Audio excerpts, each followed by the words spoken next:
¿Y quiera conversar? No tenemos grupo todavía, Lic. No, licenciado. No hay ningún grupo. No han venido trabajando con grupos. No, Lic. No, licenciado. No, licenciado. Yo se ha trabajado en grupos, pero hemos sido en otras secciones. Como aquí nos reunimos de distintas secciones, otras se rompieron otra de los grupos. Entiendo. ¿Saben qué es lo que pasa? Que necesitamos tener en esencia la formación de grupos. Porque no, como no tenemos clases presenciales, antes me recuerdo y continúo todavía en ese escenario de que debe de armarse un grupo con coordinador, con secretario y relator, o como lo quieran llamar,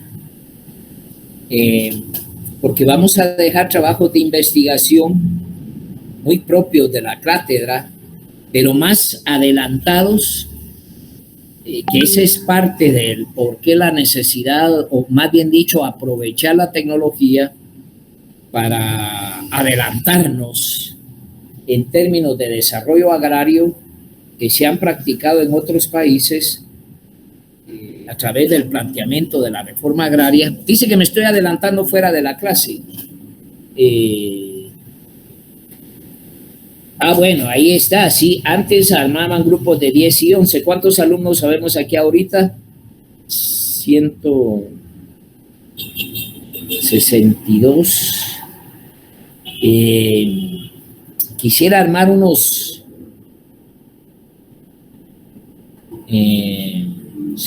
10 grupos, 12 grupos, que depende de la cantidad que tengamos, en el cual tienen que venir a desarrollar el trabajo de investigación. Bueno, esto es parte de un escenario, por eso quiero conversar con ustedes. Han habido grupos que se han dedicado a sembrar árboles, pero por razonamientos personales. Alguien me decía que tenemos que tener una autorización de las autoridades universitarias para hacer este trabajo, este tipo de trabajos. Sí, cuando es muy lejos, y sí por la responsabilidad, de que habemos todavía compañeros, y yo me cuento, es decir, que todavía no comprendemos el alcance de ser universitario, el alcance de ir a hacer trabajos fuera de la universidad, el compromiso que tenemos para representar a la universidad, a nuestros compañeros estudiantes. Hay quienes, no estoy diciendo la mayoría, pues, porque no es cierto, yo siempre parto que uno o dos siempre fastidian todo. Hay quienes son malos tragos. Pero si está aquí la licenciada. ¿Cómo se llama? Hay quienes son malos tragos, decía, y lo normal es que fastidien al resto de los compañeros. Es decir, que siempre hay una responsabilidad como estudiantes, como sacarlistas, como parte de la Facultad de Derecho. O sea, cualquier concepto que se maneje en este escenario tiene que valorarse en este tiempo. Pero estoy oyendo un comentario por ahí de algunos compañeros. Me gustaría que si podemos marcar el poder reunir unos 12 grupos. Por eso preguntaba si han tenido las experiencias en otras clases, ¿cuántos grupos han tenido? A ver, Melanie Anderson, ¿así es?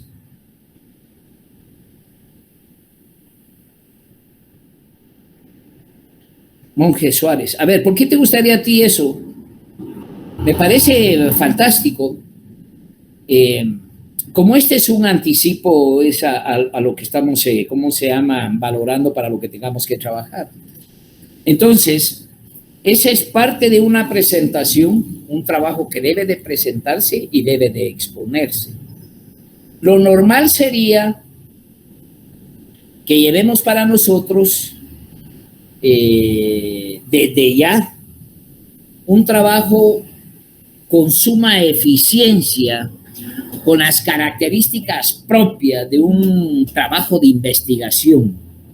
No.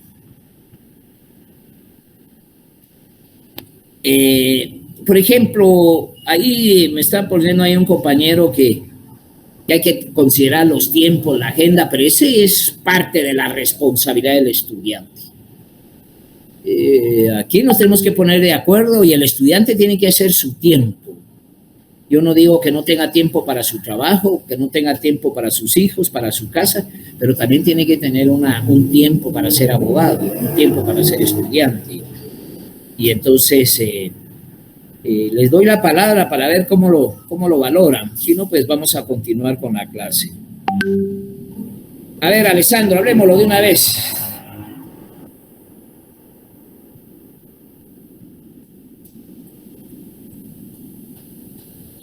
Alexandro.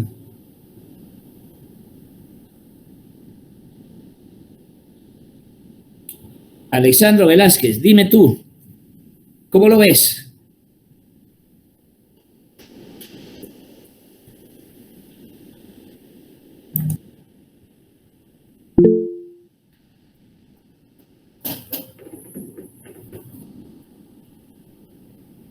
Ven, démosle ahorita a Melanie. Buenas tardes, licenciado. Fíjese que nosotros en el tercer semestre o cuarto, no recuerdo, hicimos grupos para derechos humanos. Y el licenciado lo que hizo para no complicar tanto lo de la unión de los grupos era que fueran por afinidad y dejó a una encargada, que en ese momento era yo, de hacer un listado con los grupos y yo me comuniqué con el encargado de cada grupo. Y él solito iba inscribiendo a su grupo en un formulario para ver cuántos eran, y él puso que eran grupos de, no me recuerdo si eran de 10 o de 12. Entonces, ¿y cuántos grupos hicieron, Melanie?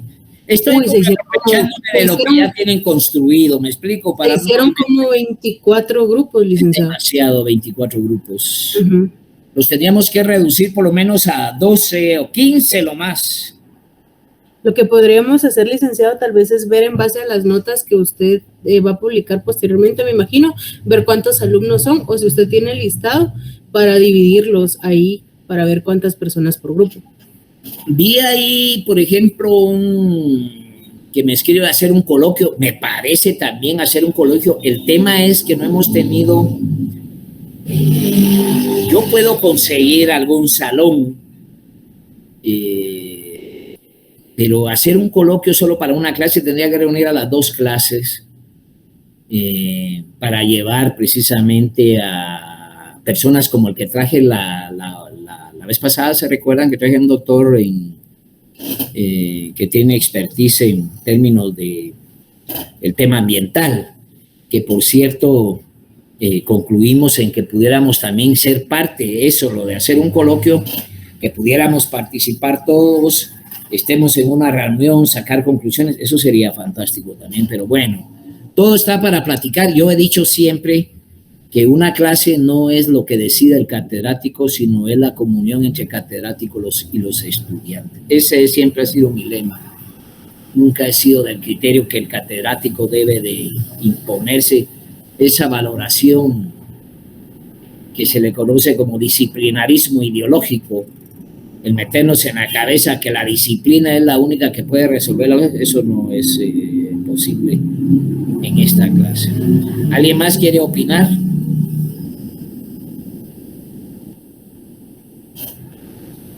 Bueno, vamos a... ¿Y qué dice? ¿Quién está ahí? Sonia. A ver, Sonia, dime qué es lo que me quieres decir. Participa, Sonia, por favor. Sí, buenas tardes. Sí, Sonia.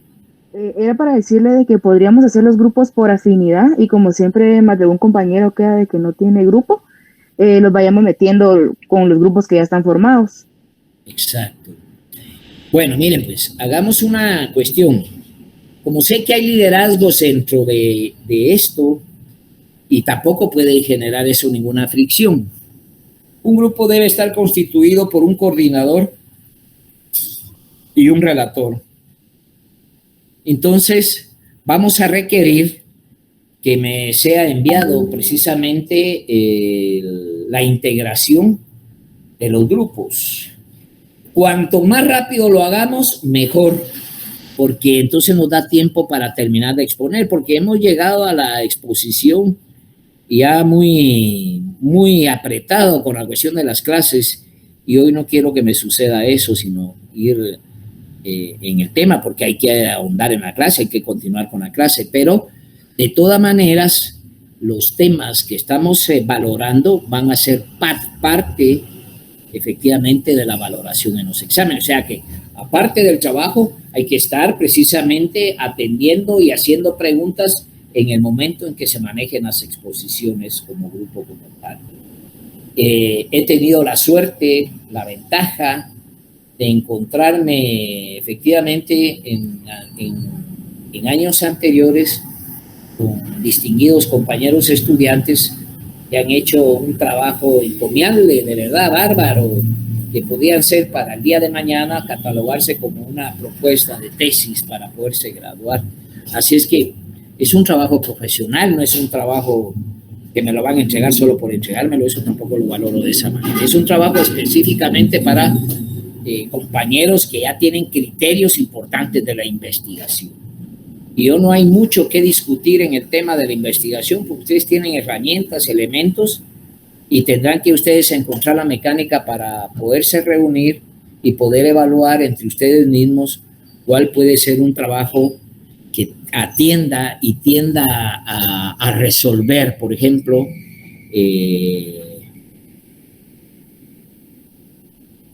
sí, ese es casi similar a lo que manejamos en pueblos indígenas. El que haya efectivamente, solo que en esta ocasión estamos hablando de los planteamientos de desarrollo agrario, de la piscicultura, la floricultura. Hay escenarios mundiales que en Guatemala no se ponen en práctica. Bueno, ya hemos venido explicando que, y eso es lo que vamos a continuar ahorita exponiendo. Si no hay ninguna objeción o algún comentario sobre esta parte que todavía está pendiente, me gustaría continuar con la clase. ¿O hay alguna observación que se quiera hacer? Porque hoy sí ya tenemos a los compañeros ya en el chat. ¿Alguna observación, compañeros? Bien. A ver, ¿qué estábamos el día lunes? Llegamos a una parte esencial de la historia política, social, cultural y especialmente jurídica de Guatemala, en el cual hay una coyuntura social, o sea, hay un parteaguas, pudiéramos definir así. Históricamente, desde el movimiento de la reforma liberal hasta el derrocamiento efectivamente de Ponce Baides, hay de ahí para atrás, hemos ya discutido temas como la esclavitud solapada, el rechazo a las personas como consecuencia del clasismo imperante en esos razonamientos políticos económicos que se dieron desde la época precisamente de la colonia, pasando por la independencia. El racismo fue una exclusividad de quienes dejaron y definieron y administraron precisamente el país. Y es precisamente en todo este escenario, valorándolo de la imposición, de la forma en que se apropiaron de todos los recursos naturales de la sociedad, y ver que el que sigue históricamente desarrollándose matices democráticas o matices políticas o matices republicanas provenientes precisamente de Europa, que dan en este país la oportunidad de ver un marco teórico diferente al que se venía desarrollando. Es decir, estamos dejando por un lado la costumbre, la simple costumbre que tenían los pueblos, y se define hoy dentro de ese orden, digamos, formal, ya el establecimiento de un escenario republicano, o si quieren ustedes, ya tenemos los escenarios con los que conocemos los temas teóricos de un Estado, Ya podemos hablar de las definiciones del Estado en términos formales de población, poder, territorio, autonomía y las características con que se quiere definir precisamente al Estado como tal. Empezamos precisamente, hoy sí, ya estamos hablando de los conceptos formales del derecho, a explicar lo que es el Estado en función de lo que tenemos en esta coyuntura. Y venimos arrastrándolo. Todos los escenarios ya tenemos, independientemente del ejercicio político que cada uno de estos gobernantes haya tenido y que haya respondido precisamente solo a los intereses de los criollos. Hoy tenemos, por ejemplo, hoy, es decir, cuando me refiero hoy, llegamos a la época de Ponce Baides, ya hemos estudiado las leyes de jornaleros, la ley de la vagancia, la ley de viabilidad, que se fueron instrumentos jurídicos como consecuencia de ese grupo hegemónico para garantizar la producción agraria de este país, de las grandes fincas cafetaleras, de las grandes fincas bananeras. Ya hemos hablado bien claro.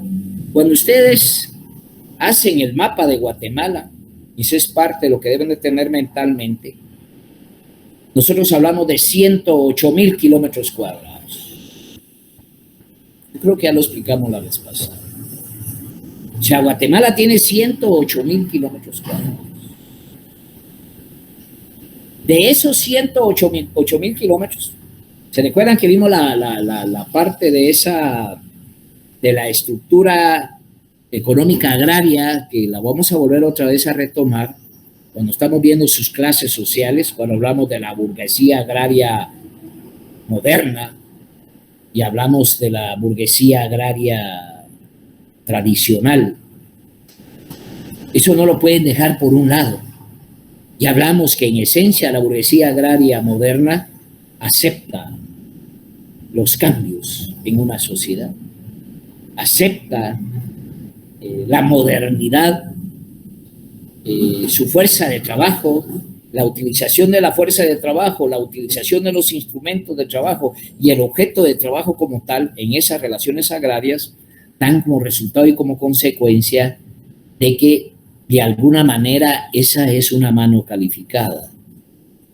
O sea, hablamos de campesinos, obreros agrarios, obreros agrícolas.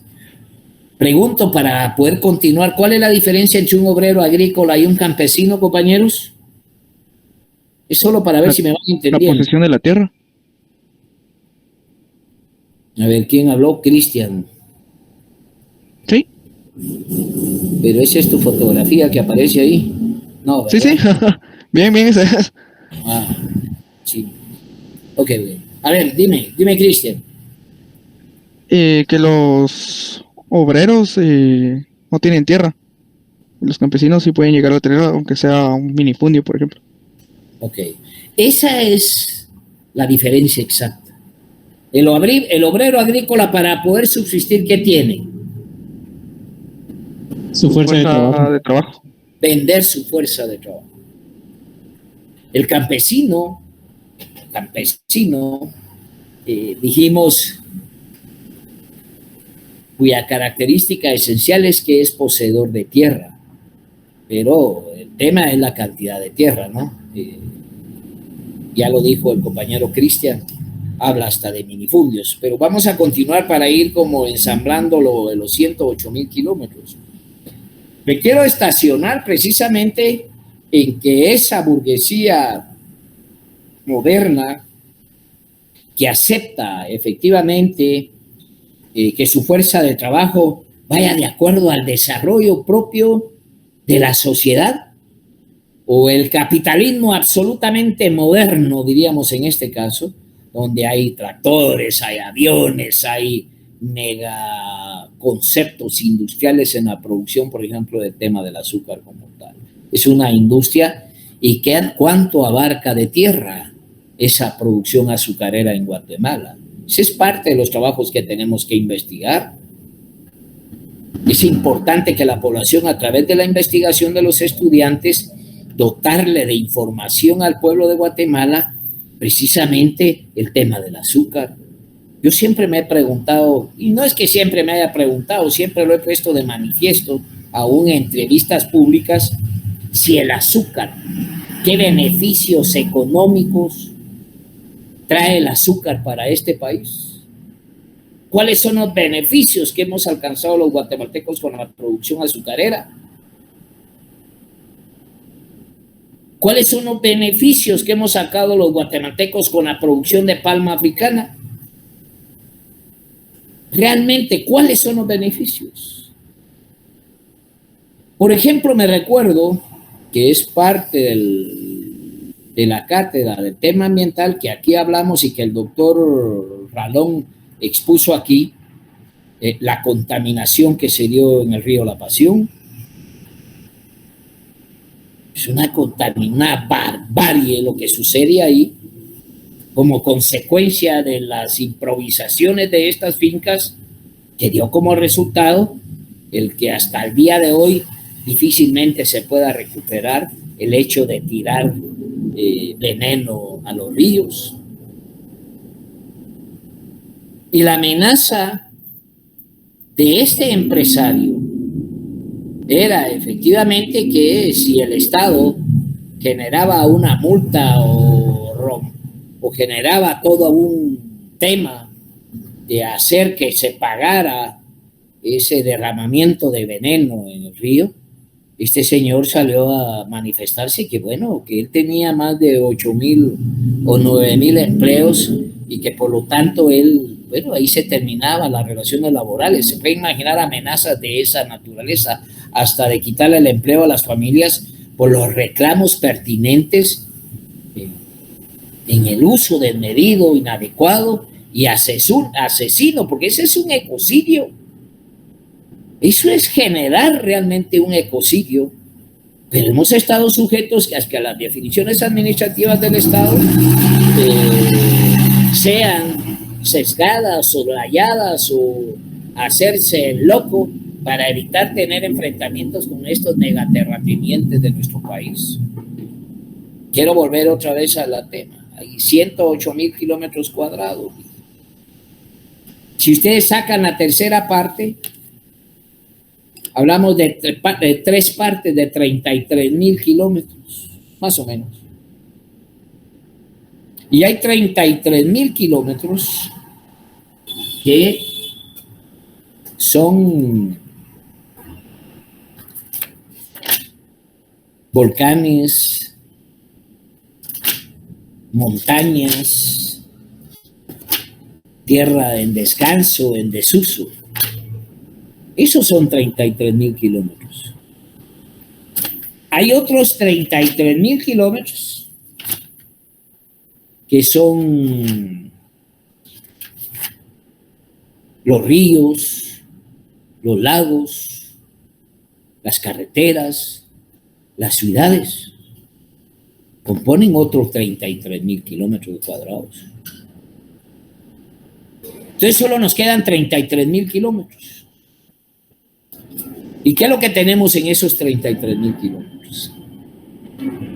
Vamos a ver, después de este punto, vamos a ver de las actividades agrarias y dónde se profundizan precisamente las actividades agrarias, que son simplemente la agricultura, la ganadería y la silvicultura. Anoten, actividades agrarias, ¿ya? La agricultura, la ganadería y también la silvicultura.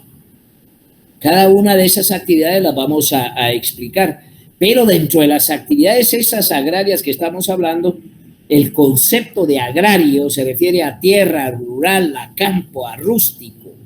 Eso significa agrario.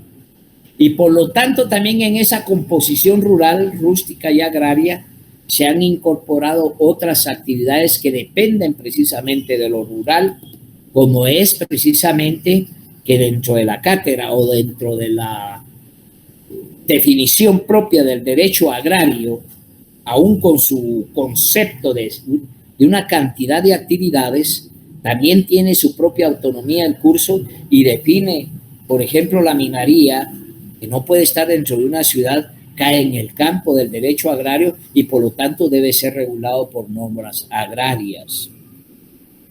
¿Qué es lo que hablamos la vez pasada de los componentes de la minería en este país? Como hablábamos con el compañero la última vez. ¿Será que todavía se practica la explotación de minas de cielos abiertos?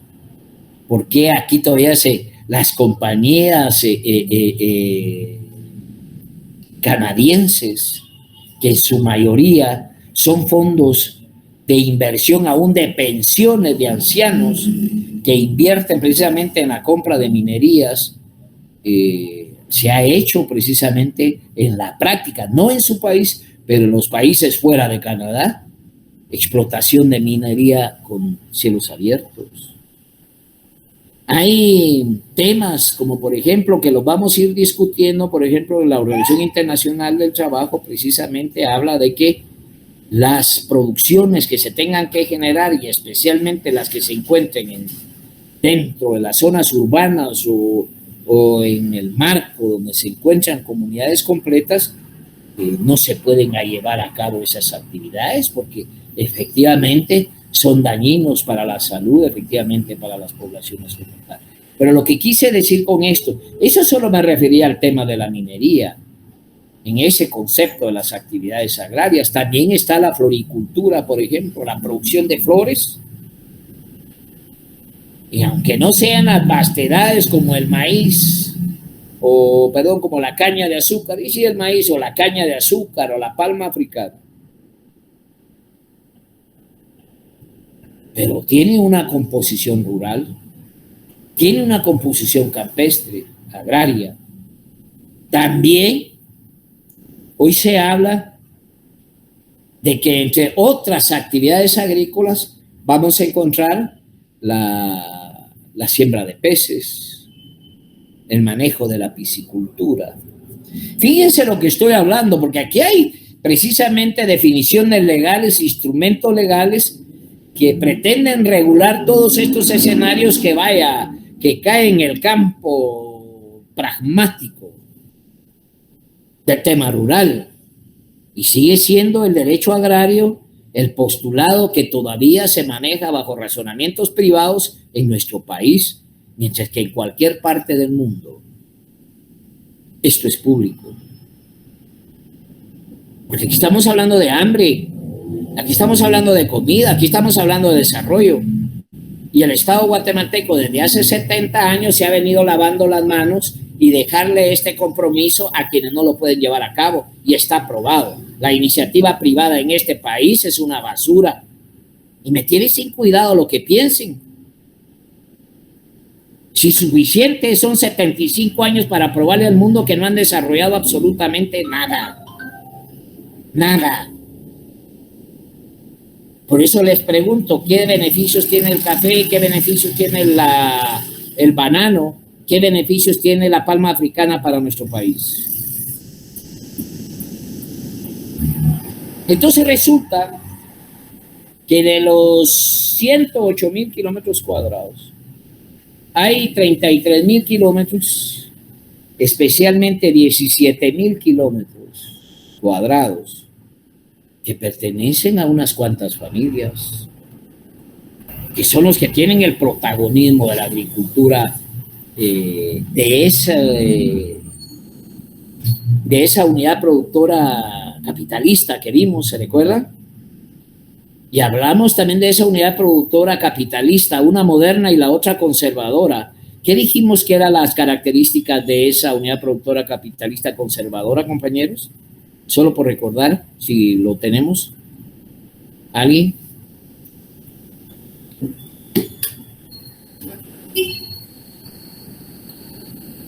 ¿Cuáles son las características de esa unidad productora capitalista conservadora? ¿Cómo es la mano de obra? No tiene educación, decía que era descalza y carecía de... Ignorante, analfabeta. Ajá, carecía de educación. Y que el pago era por temporadas de cosecha. condiciones laborales aún eran, si no semifeudales, feudales aún, en su mayoría. Que existía una economía semicapitalista y solo se trabajaba para la siembra y cosecha y no se trabajaba los 12 meses del año, sino que solo por lo que se sembraba o se cultivaba. Doy por sentado que van a sacar 100 y el resto. ¿Qué piensa el resto? Porque la clase es para todos. ¿Alguien más? Yo aquí tengo anotado quiénes participan y quiénes no. Son cuestiones que no. Eso se la tienen que jugar cada uno. Fíjense que el por qué este escenario, decíamos. Ustedes tienen ahí un escenario moderno y uno atrasado. ¿Con cuál vive Guatemala? ¿Con lo moderno o lo atrasado? Con lo atrasado, Alex. Lo atrasado. Lo atrasado, licenciado. Es que ya no sé si ustedes vienen ahorita como tomándole ya la cintura al curso. Y se los dije que este curso no es una cátedra de aprendizaje de la normatividad profunda, porque al final de cuentas ustedes pueden ser expertos en todas las normas que se manejan en el tema agrario del país, que de alguna manera, por supuesto, que hemos valorado algunas, pero que al final de cuentas en la práctica, en el tiempo o las condiciones en que se vive Guatemala, no funcionan. Por eso es que el curso se vuelve crítico. Por eso es que el curso se vuelve, si quieren ustedes, contestatario. Hoy viene precisamente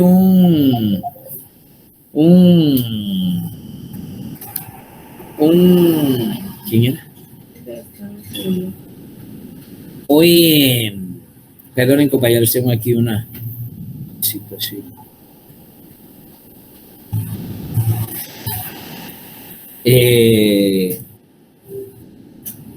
Perdonen compañeros.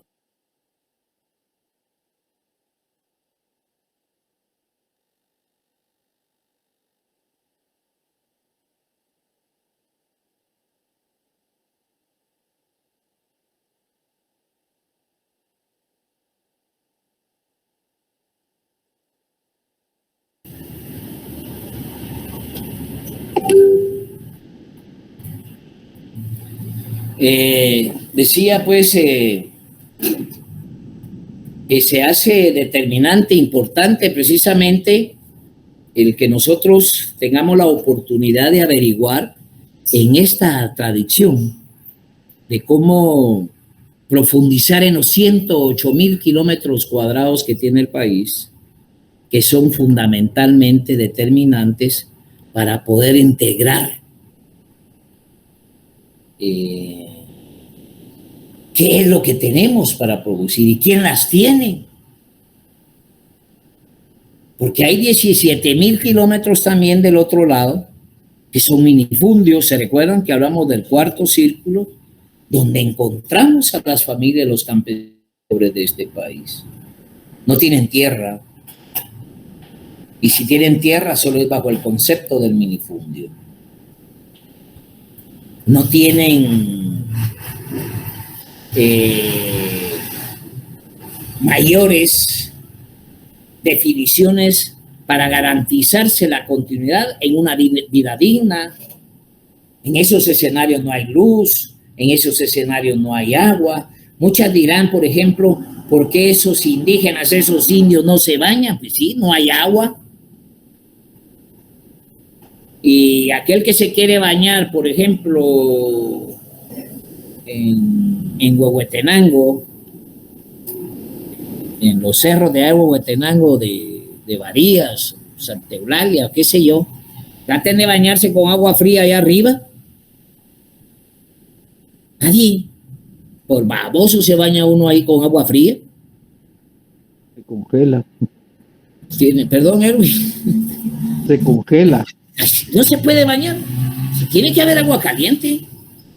¿Y cómo haces entonces? Porque mucha gente cree que solamente aquí va el foco, ahí está la energía eléctrica, y no es cierto.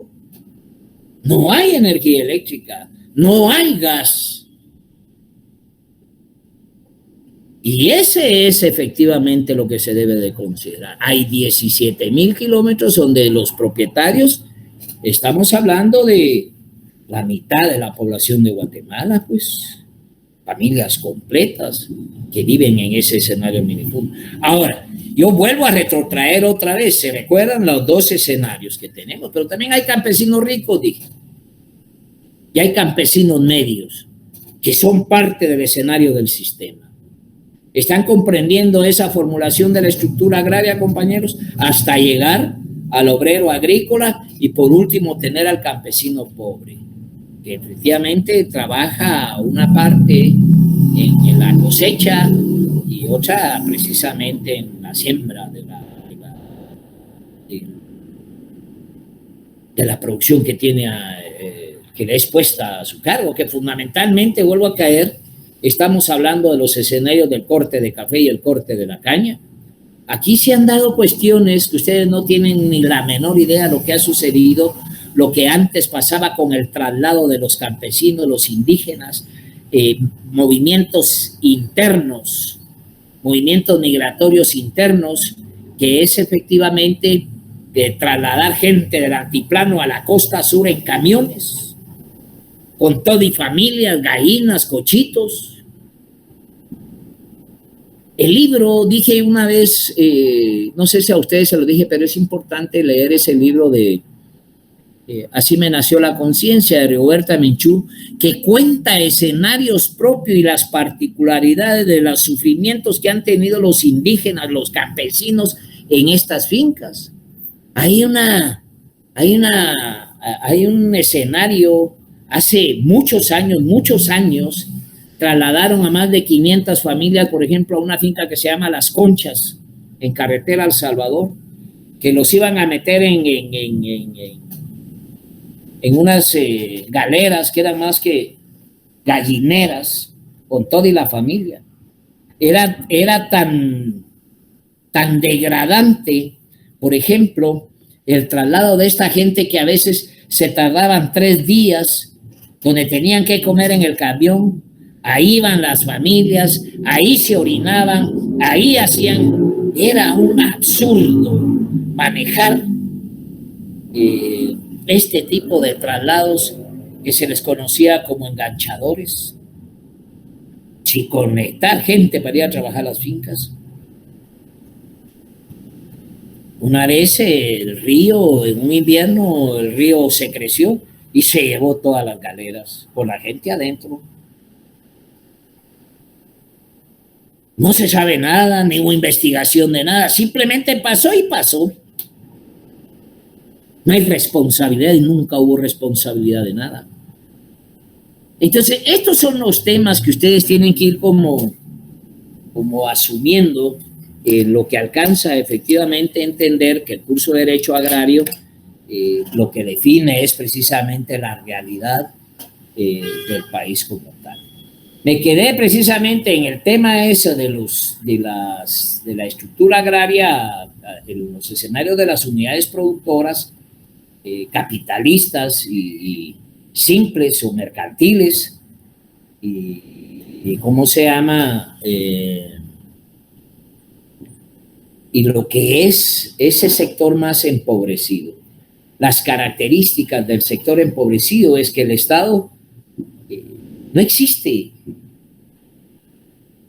o si existe solo para llevar la represión. El Estado a esos escenarios no le ha llevado la justicia agraria.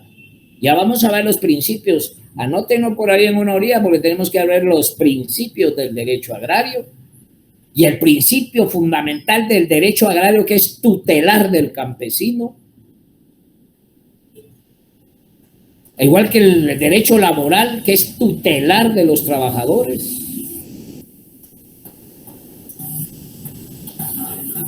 O sea, y eso, en el tema agrario, esa tutelaridad no existe porque no hay un código agrario, un significado agrario, una agenda agraria, tribunales agrarios.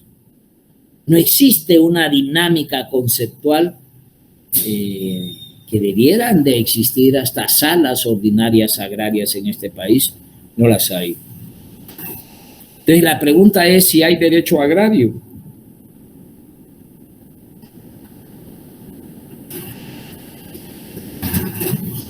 Si hay derecho agrario. O el derecho agrario está subsumido en categorías privadas como el Código Civil y en derecho civil. Si lo tenemos todo realmente al revés. Y esa es parte del por qué una de las preguntas que se me olvidó manejarla en el examen, pero lo voy a hacer en este segundo examen y anótenla. Viene una pregunta del por qué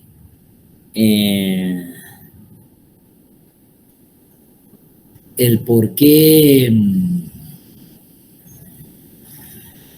es indispensable el curso de Derecho Agrario dentro del pensum del estudiante de Derecho. Porque es un curso que lo han querido desaparecer en la historia del país.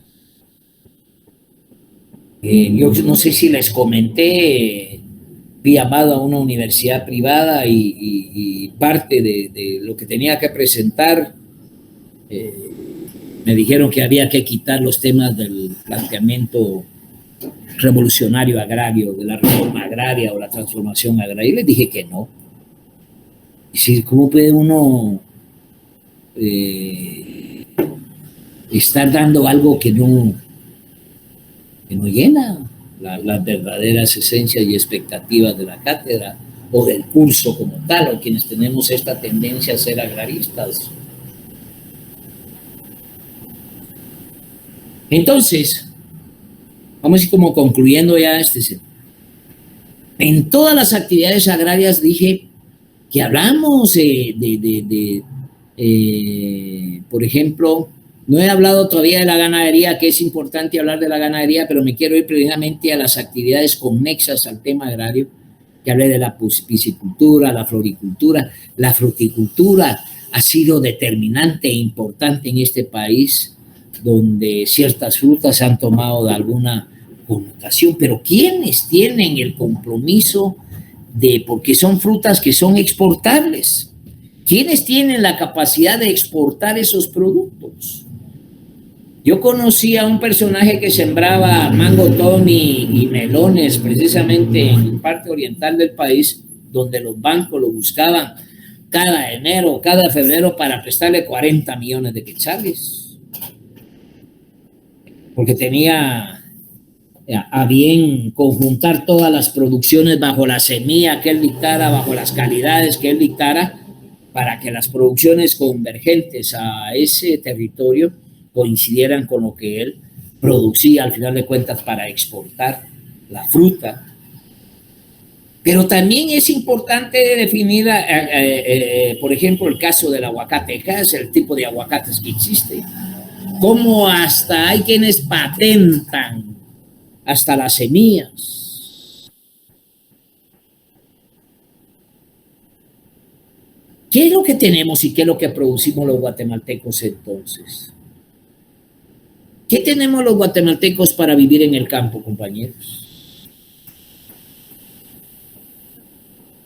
¿Con qué es efectivamente la esencia de vida del Guatemala? ¿Qué es lo que producimos realmente? Y qué, vuelvo a hacer la pregunta, ¿qué beneficios ha traído el azúcar o la palma africana al desarrollo de la sociedad guatemalteca? Y la pregunta del millón, ¿el derecho agrario es público o privado? Es público, Lick. A ver, dime. Gadiel, ¿verdad? Sí, Lick. A ver, ¿por qué? Dímelo. Bueno, Lick, yo pienso de que el derecho agrario es público porque se trata de la tierra. Bueno, puede ser que tal vez sea mixto también, va, porque también se reconoce la propiedad.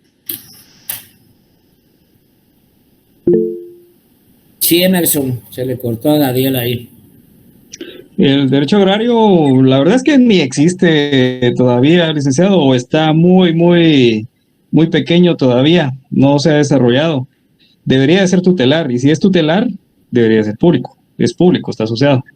Pero, digamos, todavía no ha nacido. Intentó nacer en la revolución con el decreto 900, pero lo bajaron. Gracias, Emerson. Vamos a la palabra, Brian. Buenas tardes, licenciado. Fíjese que solo para responder un poquito sobre la primera pregunta que usted planteaba en cuanto a cuáles son los beneficios que traen pues ciertos productos, los que mencionaba como la caña de azúcar, la palma africana. Y entonces esto me hace pensar en un caso que se llevó y se está llevando a cabo allá por la franja transversal del norte, que es Alta Verapaz, los municipios de Chisec y Rashujá. Algunos comunitarios se han organizado para ponerle un alto a la palma porque ellos manifiestan que se ha contaminado mucho el agua, los ríos, las vertientes y algunas quebradas. Y entonces ellos pues se opusieron a que la empresa siguiera con el trabajo que realiza, ¿no? Pero la empresa los demandó al Estado porque por parar sus actividades y decir que las personas de la comunidad son unos delincuentes. Entonces ellos manifestaban que por lo general ellos no ven los beneficios, que sencillamente las empresas van con engaños, van a las comunidades y les dicen véndannos sus terrenos y les vamos a pagar tal, pero no dicen por qué quieren comprar los terrenos. Y ahora es un caso que de hecho se conoce a nivel internacional porque también hay un tema de arbitraje en contra del Estado por permitir que estas empresas no presenten estudios de impacto ambiental debido a la contaminación de los ríos y también del aire. Ellos mencionan que ahora en esas áreas donde viven hay muchos mosquitos y muchísimos zancudos y no tienen agua. La gente ahora no tiene agua gracias a la palma africana y pues entonces no hay beneficios como tal, principalmente para ellos y más porque las empresas solo le dan el 1% de regalías al Estado, pero tampoco el Estado tiene un sistema de monitoreo para ver cuánto realmente la empresa está ganando. Entonces, la empresa solo dice, yo gano tal cantidad y este es el 1%, ¿no? Entonces sí, está como muy complicada esta situación, pero pues respondiendo, no hay beneficios como tal, principalmente para las personas que viven en el área de afluencia de las mineras, de la palma africana y, por ejemplo, de las areneras, como el tema de Chinautla aquí en el departamento de Guatemala. Gracias, Brian, tu exposición está al tanto de la exposición y no es por manejar críticas, sino que ustedes tienen que tener una claridad de cómo vive el país en función de otros países. A muchos les cuesta entender y a mí me duele decir que casi en todos somos el último lugar en desarrollo humano, en desarrollo económico, en desarrollo cultural. Es poco. Le voy a dar primero la palabra a Edwin. Gracias, licenciado. Después a Diego. Le iba a responder a la pregunta que hizo si existe el derecho agrario. Pues existe como tal doctrinariamente, puesto que si no, no lo estuviéramos recibiendo en su curso. Lastimosamente, un derecho agrario aplicable para el beneficio de Guatemala no existe.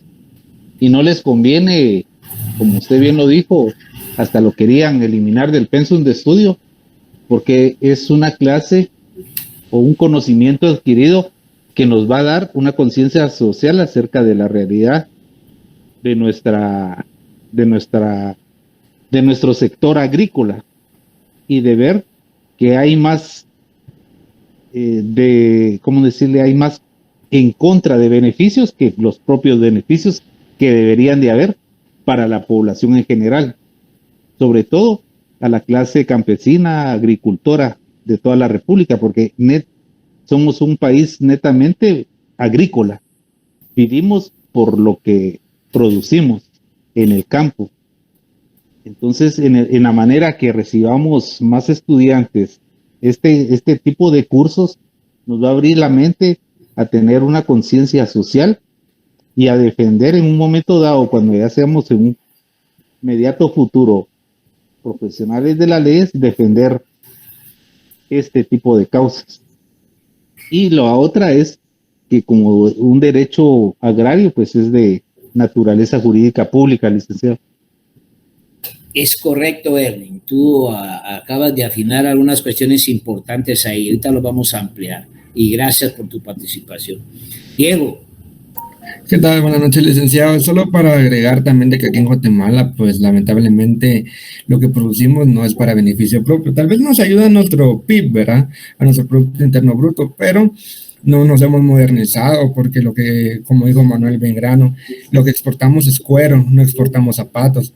Y es lo mismo pasa con la mayoría de nosotros acá en la tierra, porque exportamos tal vez la materia prima, pero no exportamos muchas cosas, la cual nos podría tal vez industrializar el país, ¿verdad? Gracias. Fíjate que sí, en esto hemos aprendido mucho. Por ejemplo, la India. ¿Cuántos millones de habitantes tiene la India? Creo que anda ya por 1.400 millones. Y volvemos a volver otra vez al escenario, ¿cómo hace para un Estado sostener a 1.400 millones de personas? ¿Cómo le da trabajo a 1.400 millones de personas?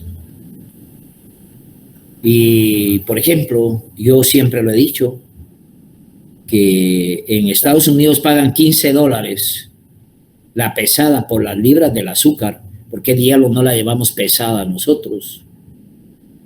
¿Por qué no pagamos los $12 para que pesen aquí el azúcar?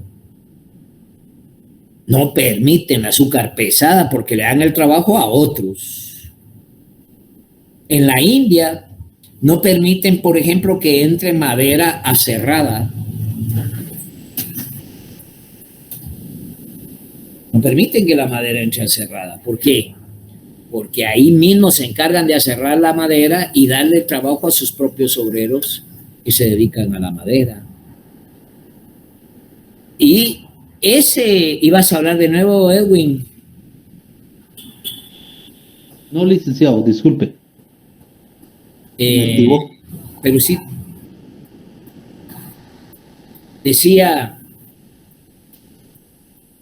es solo para tener en mente eso. Aquí no tenemos capacidad de industrializar nada. No nos permiten industrializar nada. ¿Por qué no hacemos, por ejemplo, definimos que la empresa Cartier en el mundo nos permita a nosotros maquilarle sus cadenas de oro? Bien. No es que yo ande con oro, pero tengo una cadena que me regalaron hace 1.000.000 de años y ahí la tengo.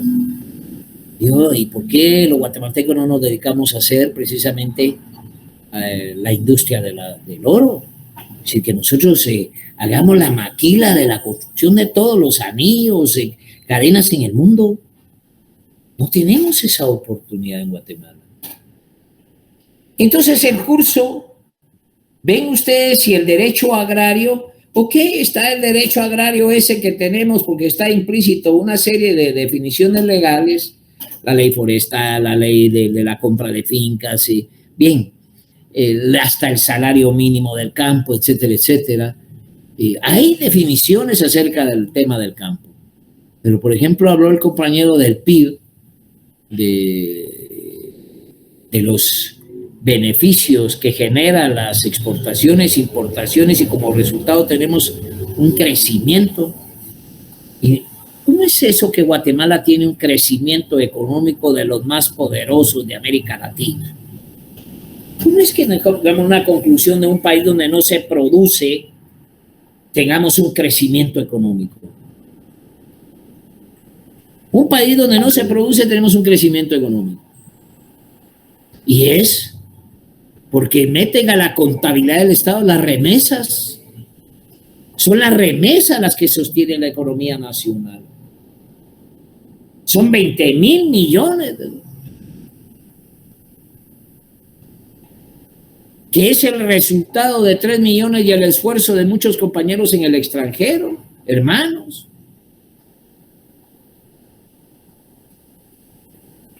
Y eso lo meten a la contabilidad, como que fuera parte de un crecimiento económico guatemalteco. Y eso no es cierto. Las remesas debieran de ser como la ganancia para definir o acuerpar verdaderos emprendimientos de desarrollo en el país, independientemente de que el Estado tuviera verdaderamente los ingresos económicos o la fortaleza económica de su crecimiento para favorecer el desarrollo nacional. Pero Guatemala no es eso.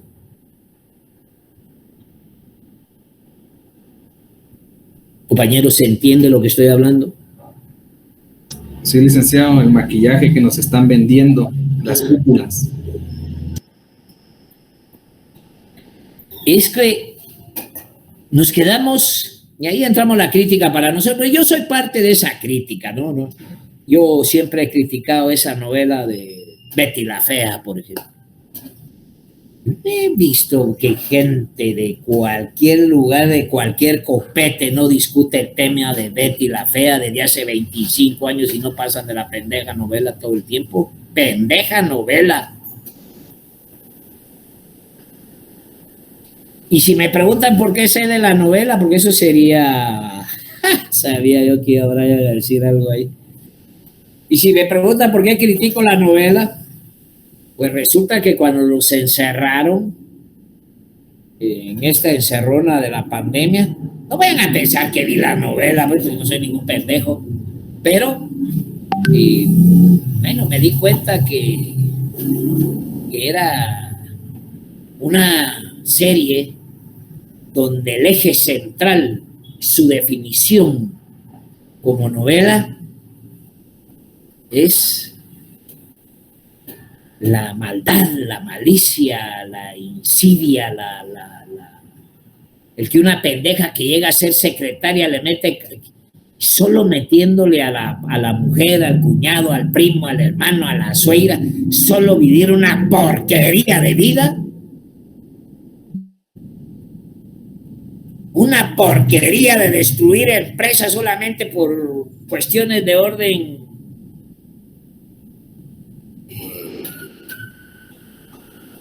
de romper salud mental. Si no hay celos, hay eso, egoísmo, corrupción, ambición, infidelidad, traición, todos esos relativismos que dicen, compañero, es correcto. ¿Qué es? Y ponemos a nuestros hijos enfrente a que miren esa porquería de novela. Enfrente ponemos a los hijos para que tengan ya mentalmente cómo destruir un hogar.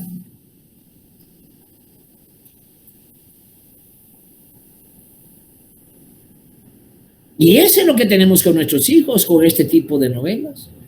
Ahora tengo entendido que hasta las tortugas niñas tienen que haber un homosexual. Si no, se rompe. Sí, es un manejo mental, pero ese maquillaje que dice el compañero es en esencia, y yo me quedo otra vez con el curso definiendo durante todo este tiempo hacia dónde vamos a alcanzar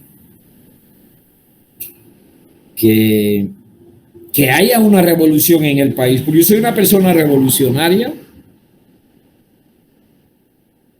¿Cómo hacemos para emprender estas condiciones propias del desarrollo? Y es ahí donde tenemos, Ángel, donde tenemos que encuadrar efectivamente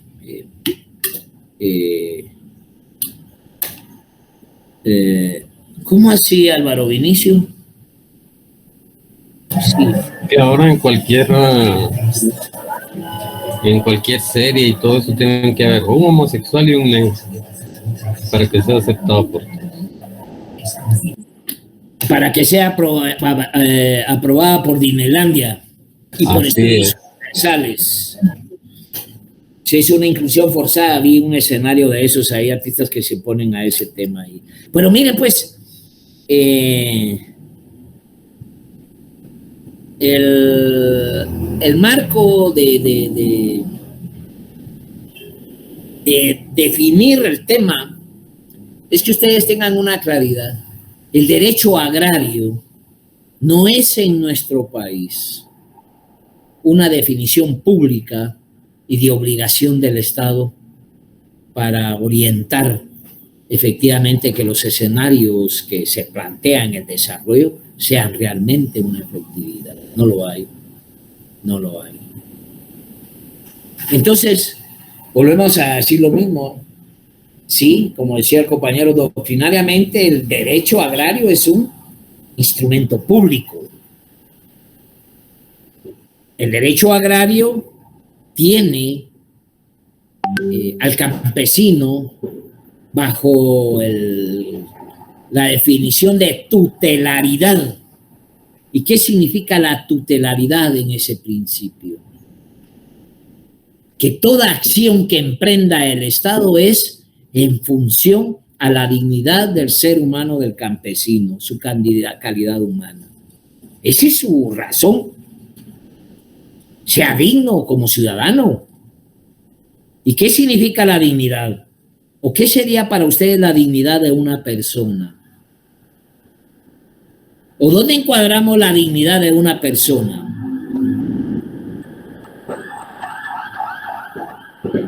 Que tenga garantizadas todas sus necesidades básicas. Por lo menos la comida. Y eso no es solamente el manejo de una dignidad, eso es ser un tratado como un perro. Ya tiene desayuno, almuerzo y cena. Eso no es. Es que no trabaja. Otra vez volvemos a buscar en el escenario y tengo que sacar los 108,000 kilómetros cuadrados para que definan ustedes que la tierra que tienen los campesinos la tienen dentro de las orejas.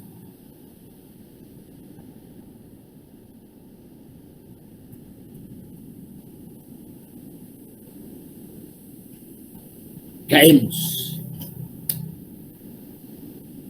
Entonces, nosotros tenemos esa estructura de las unidades productoras capitalistas en nuestro país.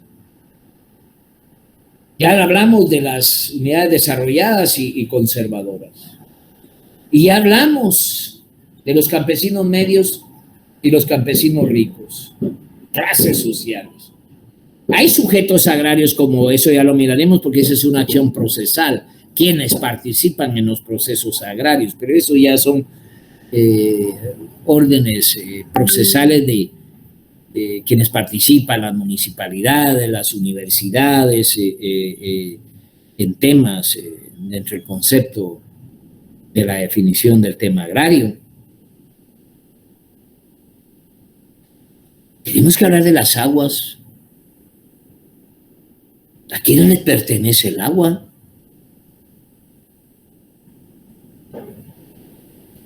¿Y de qué cuenta seguimos nosotros utilizando ese concepto? ¿Se recuerdan que hablamos de la definición que Fray Bartolomé de las Casas criticaba?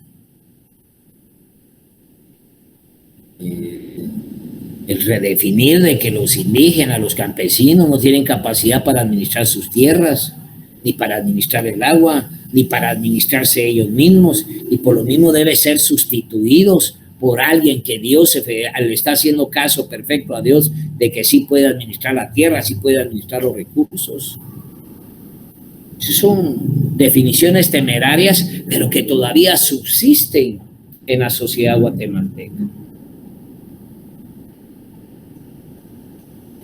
No es dejar nada a la deriva. Decía,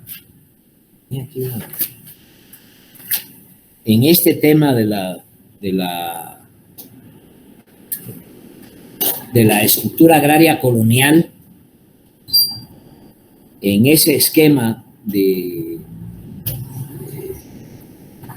las características de cada sujeto de derecho agrario, cuáles son las características del campesino pobre, cuáles son las características del campesino medio, del campesino rico, cuáles son las características del proletario agrícola, del obrero agrícola.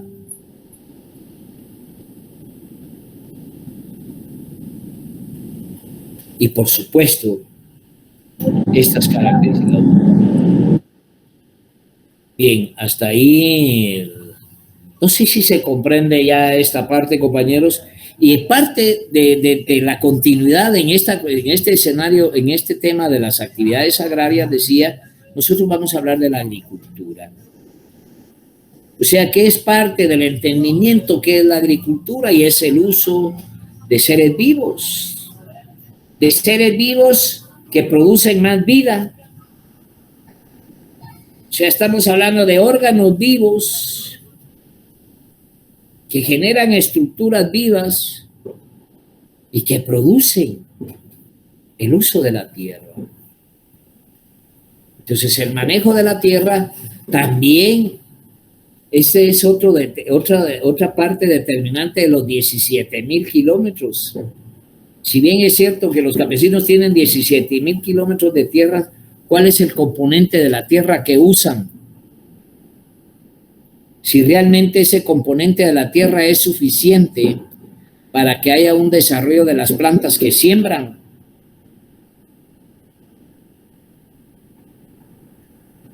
Hoy, por ejemplo, y no lo pueden dejar a un lado, la guerra entre Rusia y la OTAN, porque no es contra Ucrania, es directamente con los Estados Unidos y todos los países europeos, todos. No hay uno solo que no esté involucrado en esa guerra. Y por cierto que están recibiendo leño. Tienen ahora el problema que las Naciones Unidas tienen que poner de acuerdo en una práctica del expertise, el protocolo de la guerra, entre ponerse de acuerdo entre Rusia y Ucrania y las Naciones Unidas para sacar el trigo de Ucrania, que son como 20 millones de toneladas métricas de trigo, que lo que Rusia está reclamando, que si están utilizando el paso por Rusia de los camiones y los barcos, que ese trigo sea entregado efectivamente a los países pobres del África. Y nosotros ahorita en Guatemala ya tenemos precisamente, o los grandes productores de este país, que haya problemas porque resulta que los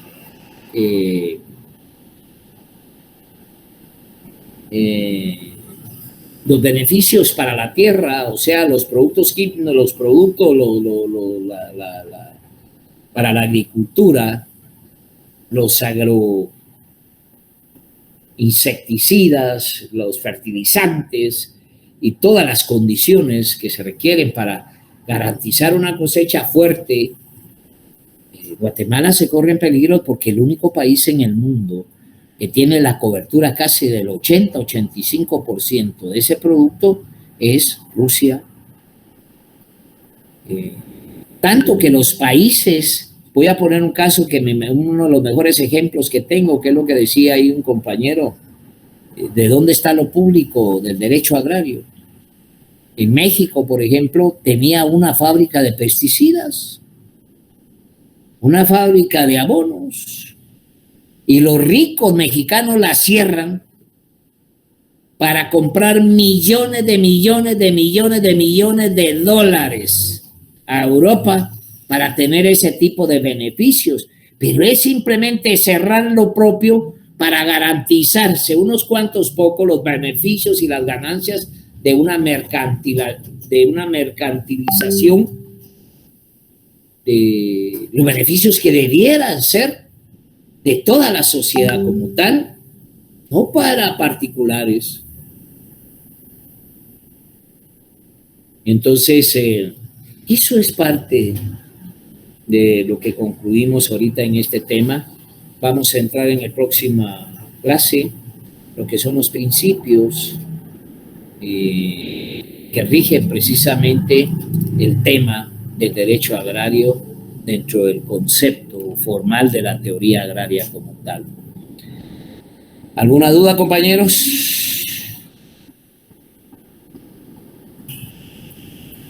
No, licenciado, todo muy claro. Gracias, Juan. ¿Y el resto? Solo lo que pregunté de los grupos, porfa, es que yo entré tarde porque venía del trabajo. Ya. Bueno, yo creo que van a encontrar la mecánica con ustedes. Me imagino que en un chat, reunirse por afinidad. Para empezar, decía la compañera, si no me equivoco el nombre de la compañera que ando hablando, la tengo por aquí. Mire, Jocelyn. Decía que tengan la oportunidad de reunirse 12 compañeros, 15 lo más, en un solo grupo. A ver, Edwin. Sí, licenciado, digamos, algunos ya tenemos un grupo conformado que venimos trabajando de semestres anteriores. ¿Podría quedarse ese grupo con el mismo número de miembros? ¿Cuántos miembros tienen? 8. No. Tenemos que sumar 4 más. Es que tienen que sumar por lo menos de 12 a 15, porque si me quedamos con 8 van a ser como 25 grupos y no nos alcanza el tiempo para hacerlo. Yo no sé, que voy a rogar que tengan la experiencia de sumar otros compañeros más a ese grupo, por favor. Muy bien, gracias.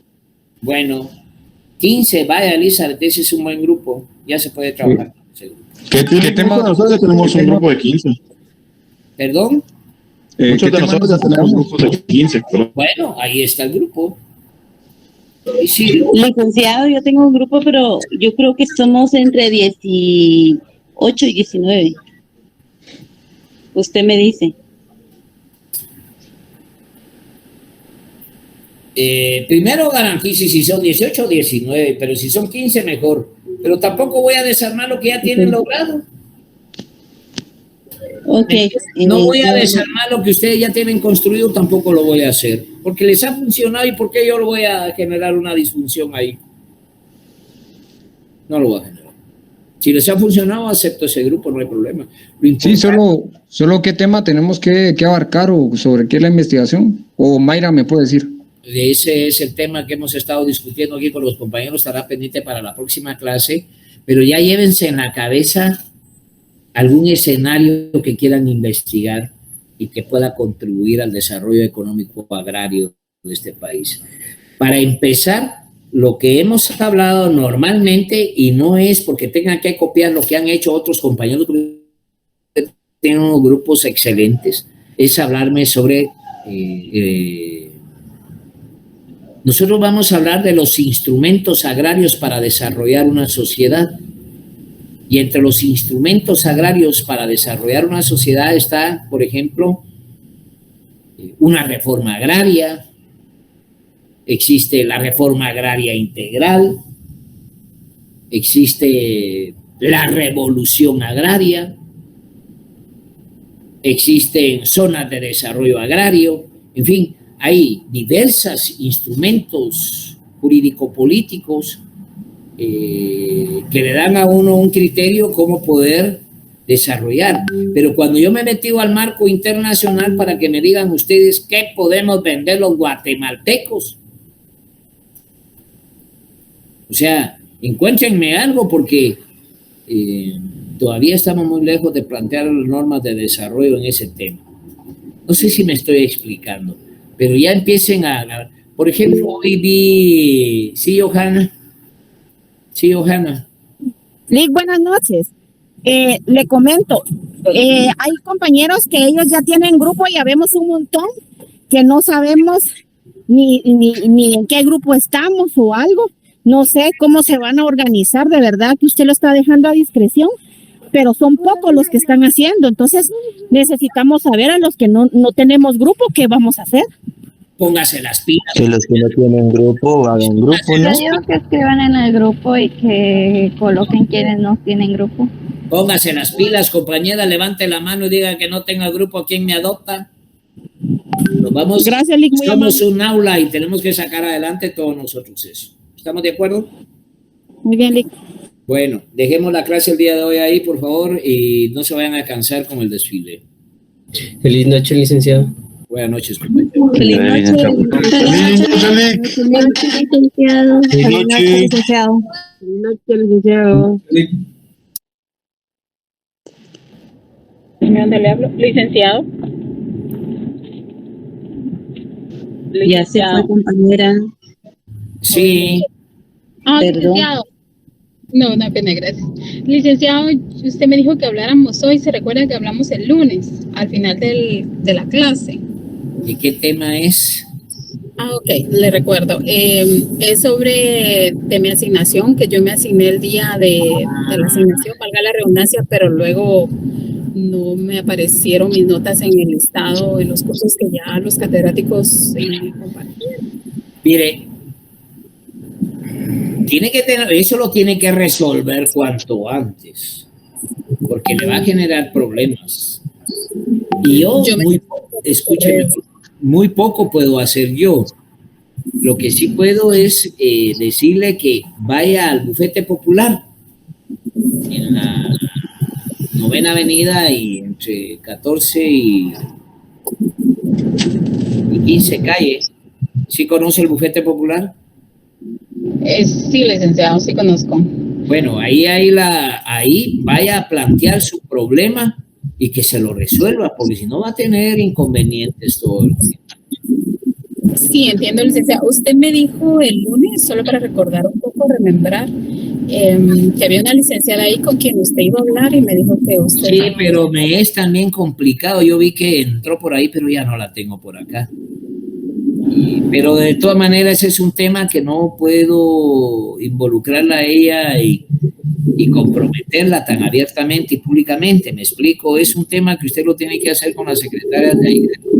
Y después ya le entra otro tema. Me explico, y ahorita le estoy dando la primera idea.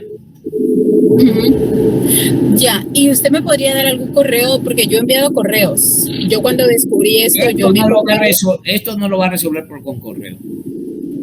Sí, licenciado, lo que pasa es que se recuerda que yo le comenté que yo no estoy viviendo. Si usted está viviendo, bueno.